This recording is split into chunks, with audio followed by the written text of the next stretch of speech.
আজকে আমরা সবাই ঘরের বাজারকে চিনি। ঘরের বাজার আসলে কি রকম প্রোডাক্ট সেল করে এবং ওখানকার প্রোডাক্ট গুলো কি পরিমাণ ভালো, কি পরিমাণ অথেন্টিক। কিন্তু শুরুটা সবকিছুর খুব সিম্পল ভাবেই হয়। যেকোনো ব্যবসা কিংবা যেকোনো কাজের ক্ষেত্রে শুরু করতে চাইলে আমরা বিভিন্ন অজুহাত, আমার কাছে তো ভালো ফোন নাই, আমার কাছে ভালো ক্যামেরা নাই, আমার কাছে ভালো মূলধন নাই বা বিজনেস করতে পারতেছি না।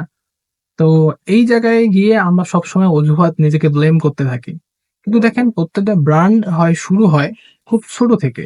যা হাতে আছে বা যা আমরা আশেপাশে পাই তা থেকেই শুরু হয়।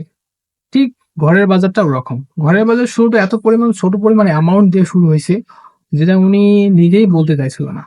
কোন একটা পডকাস্টের মধ্যে জামশেদ মজুমদার এই কথাটা বলে যে, "আমাদের এই ছোট পরিমাণ অ্যামাউন্ট দিয়ে শুরু হইছে যেটা বলতেই চাচ্ছিল না উনি।" তো দেখেন আজকে এই লেভেলের একটা ব্র্যান্ড, আজকে ঘরের বাজার ব্র্যান্ড কোথা থেকে কোথায় চলে গেছে। তো উনি যদি ওই টাকার দিকে তাকাইতো যে আমার কাছে তো এত অল্প টাকা, আমি কিভাবে শুরু করব? তাহলে আজকে তিনি কোথায় থাকতেন? আর ব্র্যান্ড কোথায় থাকতেন? এজন্য যেকোনো কাজের করার ক্ষেত্রে শুরু করাটা খুব বেশি দরকার।